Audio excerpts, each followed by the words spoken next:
Metro બસમાં કોઈ ચૂપચાપ તમારો ફોટો ખેંચે તો શું કરશો? તમારી મરજી વિના ફોટો ખેંચવો ક્યારે ગુનો બની જાય છે? ચાલો જાણીએ મહિલાઓની પ્રાઇવસી ભંગ થાય તો કયા 7 કાયદાકીય હથિયાર છે. નમસ્કાર, ધ લોકસત્તા શોમાં આપનું સ્વાગત છે. હું છું આપની સાથે શ્વેતા. કલ્પના કરો, તમે મેટ્રોમાં શાંતિથી બેઠા છો. અચાનક તમને લાગે છે કે સામે બેઠેલી વ્યક્તિનો કેમેરો વારંવાર તમારી તરફ છે.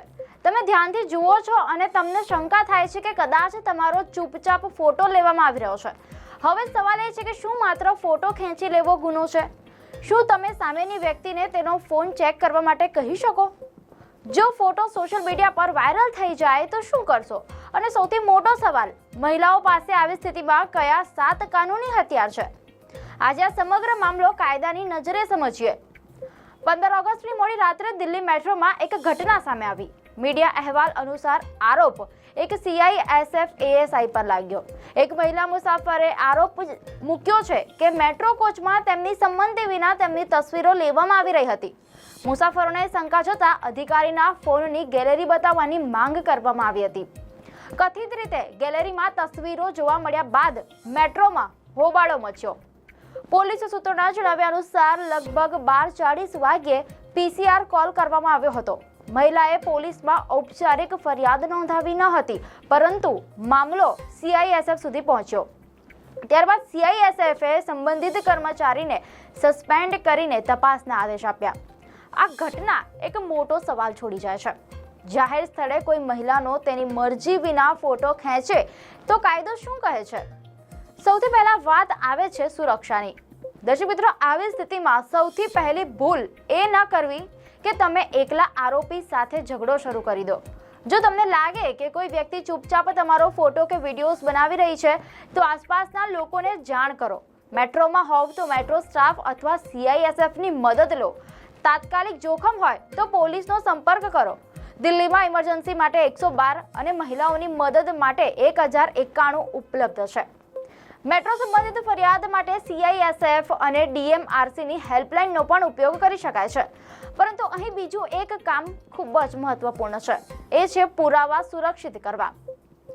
ઘટના કયા સ્ટેશન પર બની, કઈ મેટ્રો લાઇન હતી, ટ્રેનનો અંદાજિત સમય શું હતો, કયો કોચ હતો, આ બધી વિગતો તરત જ નોંધી લો. જો આસપાસ કોઈ મુસાફરે ઘટના જોઈ હોય તો શક્ય હોય તો તેની સંપર્ક માહિતી લો અને સૌથી મહત્વનું, CCTV ફૂટેજ સુરક્ષિત રાખવાની વિનંતી કરો. કારણ કે આરોપી સ્થળ પરથી ચાલ્યો જાય તો પણ CCTV અને સાક્ષીઓ આખી ઘટનાની કડી જોડી શકે છે. હવે વાત કરીએ બીજા મહત્વના હથિયારની. એ છે આરોપીનો ફોન પોતે ચેક ન કરવો. અહીં ઘણીવાર લોકો ગુસ્સામાં મોટી ભૂલ કરી બેસે છે. આરોપીનો ફોન છીનવી લે છે, પાસવર્ડ ખોલવો અથવા તો ફોટા ડિલીટ કરાવવાનો પ્રયાસ કરવો. આ બધું જાતે કરવું એ યોગ્ય નથી, કારણ કે ડિજિટલ પુરાવા સાથે છેડછાડ થઈ શકે છે. જરૂર પડે તો તપાસ એજન્સીઓ ડિજિટલ ફોરેન્સિકની મદદથી ફોનમાંથી ડેટા મેળવી શકે છે. એટલે સીધી વાત છે કે ફોન નહીં, કાયદાની મદદથી લો. હવે વાત આવે છે કે સૌથી ચર્ચિત કલમની, એટલે કે BNSની કલમ 77, જેને વોયરિઝમ સાથે જોડવામાં આવે છે. પરંતુ અહીં એક ખૂબ મહત્વની વાત સમજવી જરૂરી છે. દરેક ચોરી છુપીથી ખેંચવામાં આવેલો ફોટો BNS 77 હેઠળનો ગુનો નથી. આ કલમ એવી સ્થિતિ સાથે જોડાયેલી છે જ્યાં મહિલાની ખાનગી પ્રવૃત્તિ અથવા તો એવી સ્થિતિની તસવીર લેવામાં આવે છે જ્યાં તેને પ્રાઇવસીની અપેક્ષા હોય. ઉદાહરણ તરીકે ખાનગી અંગો, અંડરગાર્મેન્ટ્સ અથવા તો એવી ખાનગી પ્રવૃત્તિઓની તસવીર કે વિડીયો બનાવવો કે જે જાહેર રીતે કરવામાં આવતી નથી. આ કલમ હેઠળ પ્રથમ દોષ સિદ્ધિમાં 1 થી 3 વર્ષ સુધીની સજા અને દંડ થઈ શકે છે, અને બીજી અથવા તો ત્યારબાદની દોષ સિદ્ધિમાં 3 થી 7 વર્ષ સુધીની સજા થઈ શકે છે. એટલે કે મેટ્રોમાં સામાન્ય રીતે બેઠેલી મહિલાનો દરેક ફોટો સીધો BNS 77 બની જાય એવું નથી. આ પછી વાત આવે છે BNS 79ની.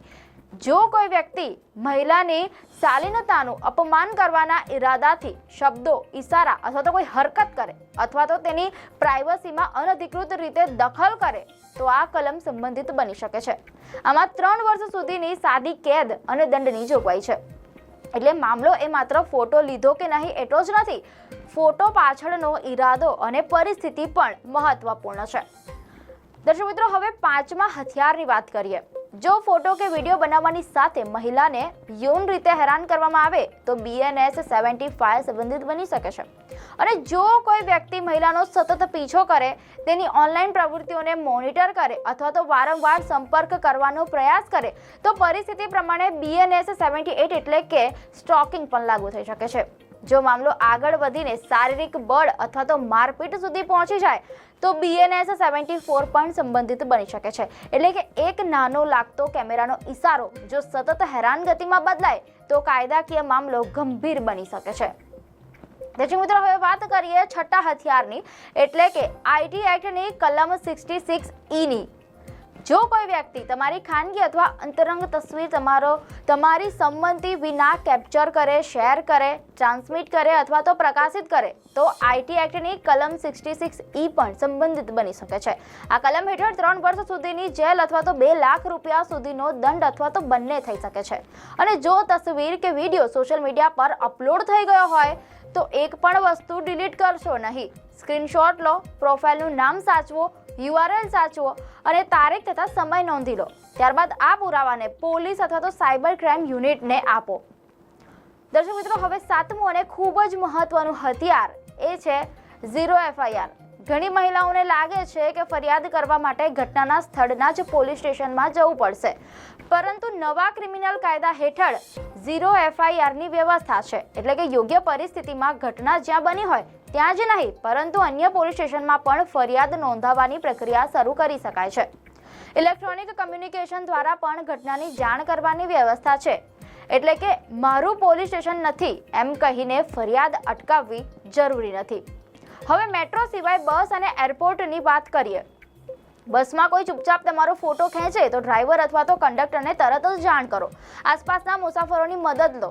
બસ નંબર, રૂટ, સ્ટોપ અને સમય નોંધી લો અને જરૂર પડે તો 112 પર સંપર્ક કરો. એરપોર્ટ પર હોવ તો CISF, એરપોર્ટ સિક્યોરિટી અથવા તો પોલીસ હેલ્પ ડેસ્કનો સંપર્ક કરો. જો તાત્કાલિક જોખમ હોય તો 112 સૌથી સીધો વિકલ્પ છે. પરંતુ અહીં એક વાત સૌથી મહત્વની છે. બે અતિરેકથી બચવું જરૂરી છે.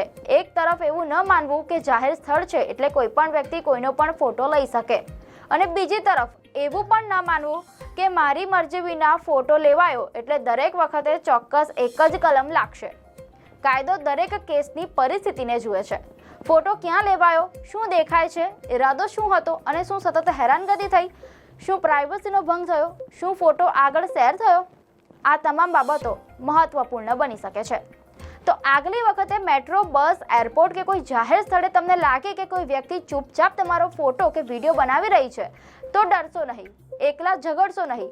પુરાવા સાચવો, CCTV સુરક્ષિત કરાવો, સાક્ષીઓની વિગતો લો અને જરૂર પડે ત્યારે પોલીસ અથવા તો અધિકૃત સુરક્ષા એજન્સીની મદદ લો. કારણ કે દરેક ફોટો એક ગુનો નથી પરંતુ કોઈની પ્રાઇવસીનું ઉલ્લંઘન, યૌન હેરાનગતિ, તાકઝાક, પીછો કરવો અથવા ખાનગી તસવીરોનો ગેરકાયદેસર રીતે પ્રસાર એ ગંભીર કાયદાકીય મામલો બની શકે છે. અને સૌથી મહત્વની વાત, તમારી સુરક્ષા પહેલા પુરાવા સાચવો અને કાયદો પોતાના હાથમાં લેવાના બદલે કાયદાની જ મદદ લો. દર્શક મિત્રો, આપને માહિતી સારી લાગી હોય તો વિડીયોને લાઇક અને શેર કરો. ચેનલને સબસ્ક્રાઇબ કરજો.